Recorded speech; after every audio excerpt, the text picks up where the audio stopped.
Welcome to This Explainer. Look, today we're jumping right in and becoming word detectives. We're going to uncover a hidden secret that is literally tucked away inside dozens of everyday English words.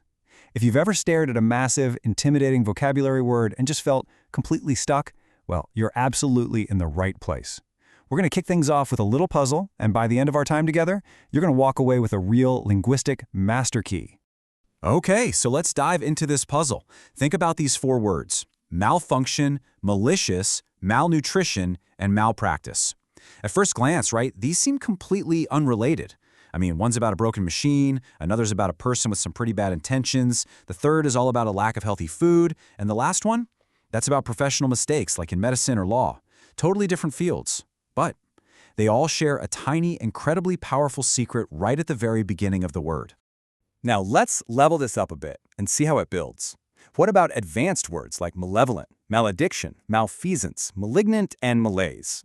If you've ever been totally stumped by these heavy hitters, maybe in a spelling bee, on a big test, or just reading a complex book, finding their common thread is going to give you an absolute vocabulary superpower. Seriously. Instead of trying to memorize the entire dictionary, you really just need to know the code. And here's the answer. The code is the powerful Latin root mal, which rhymes with pal, gal, or shall. It's just three simple letters, right? But it acts as a master key to deciphering all this unfamiliar vocabulary. Once you know how to use this root, you instantly stop seeing random assortments of letters, and you start seeing clear, understandable building blocks. Ancient Roman origins. To truly get how this key works, we gotta travel back nearly 2,000 years to the bustling streets of ancient Rome. Picture this: a Roman citizen is walking through the market and spots a spoiled, rotting piece of fruit, or maybe something harmful. To describe it, they used words built right from the root malus, meaning bad, or mali, meaning badly. It was literally their everyday word for anything unpleasant, harmful, or just poor quality. And this is so cool because it brilliantly illustrates how language behaves like a living thing. Over the centuries, as the Roman Empire expanded, they took their language with them, right? The root spread like wildfire, deeply influencing languages like French. And from French, it eventually crossed the English Channel and embedded itself into hundreds of modern English words. The Roman Empire might be long gone, but this ancient root, it is still working overtime in our sentences every single day. The master key. So here is the big idea and the crucial point. You need to lock this unbreakable rule into your memory right now. MAL equals bad, wrong, harmful, or poorly done. No exceptions. Whenever you see MAL at the start of a word, your brain should immediately hit pause and ask, okay, what is bad, harmful, wrong, or poorly done here? That one question is literally your flashlight in the dark when you're navigating complex texts. Let's take that flashlight and break apart some everyday words. Think of them like Lego blocks. We take mal, meaning bad, and add function, which means to work. Snap them together, and malfunction literally means to work badly. Makes sense, right? What about malnutrition? Mal is bad. Nutrition is nourishment. Put them together, poor nourishment. You don't even have to guess anymore. The word is practically shouting its meaning at you. The exact same logic applies to other words too. Malpractice just breaks down into mal, bad, and practice, professional action. Boom, bad professional action. And maltreat, treating someone badly. Just by asking what's bad here, you're led right to the dictionary definition, and you didn't even have to open a dictionary to find it.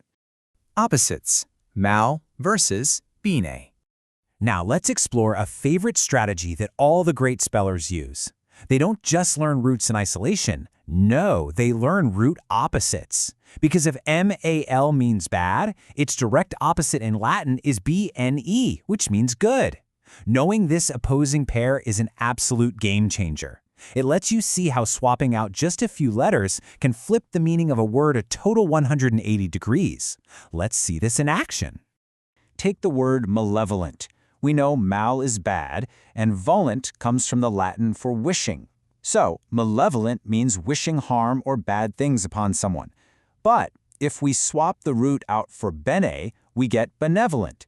Since bene means good, benevolent means wishing good upon others. That tiny root change completely shifts the definition from a villain straight to a saint. Let's try another one. A malefactor. Factor means doer. So a malefactor is a doer of bad things, a wrongdoer, a criminal. Contrast that directly with its opposite, a benefactor. That's someone who does good things for others, like maybe donating to a charity or funding a scholarship. And finally, let's look at the root dict, which means to speak or say. A malediction is literally bad speaking. It's a curse. Flip the root, and a benediction is good speaking, which translates to a blessing. See how beautifully structured the English language can be when you actually have the underlying blueprints? Final summary challenge. Okay, we've decoded the master key, traced its history, and learned its opposite. So let's synthesize everything and review this massive word family we've unlocked together in this explainer. Think about all these fantastic words, from a machine's malfunction to malnutrition or a doctor's malpractice. We've got behaviors that are malicious or full of malice. We have malevolent characters and historical malefactors.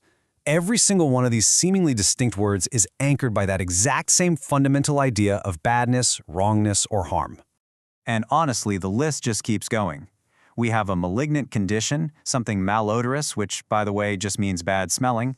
There's maltreat, malediction, political malfeasance, a lingering malaise, and even being maladroit, which means being badly skilled or just plain clumsy. You now have the structural tools to independently decipher all of these. Actually, scratch that. You don't even need flashcards anymore. You understand the very architecture of the words themselves.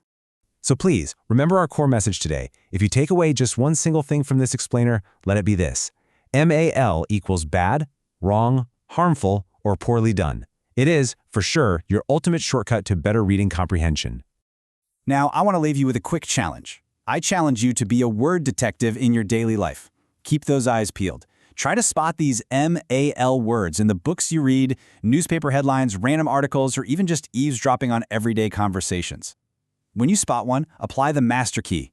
Literally break the word in half in your head and ask yourself, what is bad here? We'll end with this final thought, and it's basically a rule to read by. Whenever you see mal, think bad, wrong, harmful, or poorly done, and you'll unlock the meaning of dozens of English words. So as you head out into the world today, what's going to be the next hidden word you decode? Keep learning, and I'll see you in the next explainer.